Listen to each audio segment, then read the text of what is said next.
ಬೇಕಿದು ನಾನು ಮುಖ್ಯ. ನಾನು ಅನ್ನೋದು ನನ್ನಲ್ಲಿದೆಯಲ್ಲ, ಅದು ಬಹಳ ಮುಖ್ಯ. ನನ್ನ ಸಂಸಾರ ಅಷ್ಟೇ ಮುಖ್ಯ. ಸಂಸಾರ ಅಂದರೆ ನನ್ನ ಗಂಡ ನನಗೆ ಬಹಳ ಮುಖ್ಯ.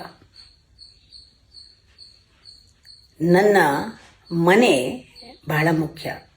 ನನ್ನ ಮಕ್ಕಳು ಅಷ್ಟೇ ಮುಖ್ಯ ನನಗೆ.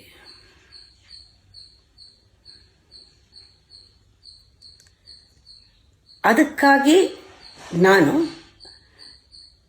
ಬದಲಾಗ್ತೀನಿ, ಬೆಳಿತೀನಿ, ಬದಲಾಯಿಸ್ಕೊಳ್ತೀನಿ, ಚೆನ್ನಾಗಾಗ್ತೀನಿ, ಇನ್ನೂ ಉತ್ತಮ ಆಗ್ತೀನಿ, ಇವತ್ತಿಗಿಂತ ಬೆಟರ್ ವರ್ಷನ್ ಆಗ್ತೀನಿ ನಾನು. ನನಗಿದೆಲ್ಲ ಮುಖ್ಯ ನನ್ನ ಜೀವನದಲ್ಲಿ. ಇದು ಪ್ರತಿಯೊಬ್ಬ ಒಂದು ಮಹಿಳೆಗೂ ಬರಬೇಕು, ಜೊತೆಗೆ ಗಂಡಸರಿಗೂ ಬರಬೇಕು, ಇಬ್ಬರಿಗೂ ಬರಬೇಕು. ಎರಡನೇ ಸ್ಟೇಟಲ್ಲಿ ಈ ಸ್ಥಿತಿಗೆ ಅಕಸ್ಮಾತ್ ಕೆಟ್ಟಿದ್ರೆ, ಈ ಸ್ಥಿತಿಗೆ ನಾನೆಷ್ಟು ಕಾರಣ? ಬೇರೆಯವ್ರ ಮೇಲೆ ಬೆಟ್ ಮಾಡಿ ತೋರಿಸೋದು ಬೇಡ. ಇಬ್ಬರು ಯೋಚನೆ ಮಾಡಿ, ಈ ಸ್ಥಿತಿಗೆ ನಾನೆಷ್ಟು ಕಾರಣ? ನನ್ನಲ್ಲಿ ಎಷ್ಟು ಕುಂದು ಕೊರತೆಗಳು ನನ್ನಲ್ಲಿದೆ. ಬೇರೆಯವ್ರು ನೋಡೋಕ್ಕೆ ಮುಂಚೆ ಅವರಲ್ಲೂ ಇದೆ, ನನ್ನಲ್ಲಿ ಎಷ್ಟಿದೆ. ನಾನು ಇದನ್ನು ಸರಿಪಡಿಸ್ಕೊಳ್ಳೋಕ್ಕೆ ಆಗತ್ತಾ? ಆಗಬೇಕಾ? ಮಾಡ್ತೀನಾ? ಇದು ಸೆಕೆಂಡ್ ಸ್ಟೇಜು. ನನ್ನ ಈಗೋ ಬೇರೆಯವ್ರನ್ನ ಎಷ್ಟು ಈಗೋನ ಪ್ರಚೋದನೆ ಮಾಡ್ತಾ ಇದೆ ಈ ಸ್ಥಿತಿ ಆಗೋಕ್ಕೆ. ನನ್ನ ಈಗೋ ಬೇರೆಯವ್ರನ್ನ ಎಷ್ಟು ಕೆದಕ್ತಾ ಇದೆ. ಇಲ್ಲಿ ಈಗೋ ಪಕ್ಕಕ್ಕಿಟ್ಟು, ನಾನು ನಂದು ಅನ್ನೋ ಐಡೆಂಟಿಟಿನ ಪಕ್ಕದಲ್ಲಿಟ್ಟು, ಯಾವ ಒಂದು ವೀಕ್ ಪಾಯಿಂಟ್ಸ್ ಇದೆ ಅವರದಲ್ಲಿ, ಏನು ಮಾಡಿದ್ರೆ ಅವ್ರಿಗೆ ಕೋಪ ಬರುತ್ತೆ, ಏನು ಕೆದಕಿದ್ರೆ ಅವರಿಗೆ ಈ ಸ್ಥಿತಿ ಉಂಟಾಗುತ್ತೆ, ಒಬ್ರಿಗೊಬ್ಬರು ಅರ್ಥ ಮಾಡ್ಕೊಂಡು ಆ ಸ್ಥಿತಿನಲ್ಲಿ ನಾನು ಅವ್ರನ್ನ ಈಗೋನ ಮುಟ್ಟಲ್ಲ. ಬಿಟ್ಬಿಡಿ, ಆ ಟೈಮ್ನಲ್ಲಿ ಅವ್ರ ಪಾಡಿಗೆ ಅವ್ರಿಗೆ ಬಿಟ್ಬಿಡಿ. ಈ ಥರ ನಾನು ಮಾಡೋಕ್ಕಾಗತ್ತಾ? ನನ್ನ ಈಗೋನ ಪಕ್ಕಕ್ಕಿಟ್ಟು ನಾನು ಅವರ ವೀಕ್ ಪಾಯಿಂಟ್ಸ್ನ ತಿಳ್ಕೊಂಡು ಆ ಟೈಮ್ನಲ್ಲಿ ನಾನು ಕೆದ್ಕೋದಿಲ್ಲ, ನನ್ನ ಈಗೋನ ಪಕ್ಕಕ್ಕೆ ಇಡ್ತೀನಿ. I will surrender to that moment. ಇದು ಸೆಕೆಂಡ್ ಸ್ಟೇಜ್.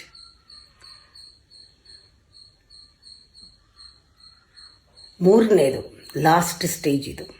ಇದಿಲ್ಲದೆ ಇದ್ದರೆ ಸಂಸಾರ ಚೆನ್ನಾಗಿರಲ್ಲ. ನನಗೆ ಪ್ರೀತಿ ಮಾಡೋ ಶಕ್ತಿ ಇದೆಯಾ? ನನಗೆ ಪ್ರೀತಿ ಮಾಡೋಕ್ಕಾಗತ್ತಾ? Am I capable of loving my wife, my children, my house, my husband, my children ಅಂತ. Am I capable? ಆ ಥರ ಇದ್ದರೆ ಚಾಲೆಂಜು. ನನ್ನಲ್ಲಿ ಎಷ್ಟು ಪ್ರೀತಿ ಇದೆ ಅದನ್ನು ಹೊರಗೆ ತೆಗಿತೀನಿ. ಎಷ್ಟು ಪ್ರೀತಿ ಇದೆ ನನ್ನಲ್ಲಿ ಹೊರಗೆ ತೆಗಿತೀನಿ ನಾನು. ಈ ಸ್ಥಿತಿನಲ್ಲಿ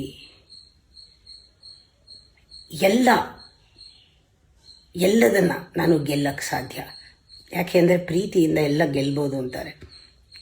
ಆದರೆ ಈಗೋ ಪ್ರೀತಿಯಿಂದ ಏನೂ ಗೆಲ್ಲಕ್ಕಾಗಲ್ಲ. ಅದು ಮೋಹ, ಅದು ಕಾಮ, ಅದರಲ್ಲಿ ದ್ವೇಷ ಬರುತ್ತೆ. ನಾನು ಇವತ್ತವರೆಗೂ ನಿಜವಾದ ಪ್ರೇಮ ನೋಡಿಲ್ಲ. ನಾನು ನೋಡ್ತೀನಿ ಇವತ್ತು ಅನ್ನೋದು ಒಂದು ಧೈರ್ಯ ಬಂದುಬಿಟ್ರೆ ಒಳಗಡೆ ಯಾರು ಏನೇ ಮಾಡಲಿ ನಮಗೆ ಕೋಪ ಬರಲ್ಲ, ದ್ವೇಷ ಬರಲ್ಲ, ಅಸೂಯೆ ಆಗಲ್ಲ.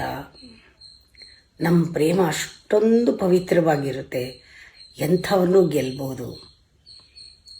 ಬಿಟ್ಟು ಹೋದರೆ ಇನ್ನೊಬ್ಬರು ಸಿಕ್ಕರೆ ಅವ್ರು ಇನ್ನೂ ಹೋಪ್ಲೆಸ್ ಆಗಿರ್ತಾರೆ. The more stinking people, more stinking. ಬಿಟ್ಟು ಒಬ್ರನ್ನೊಬ್ಬರನ್ನ ಎಲ್ಲಿ ಹೋಗ್ತೀರಾ?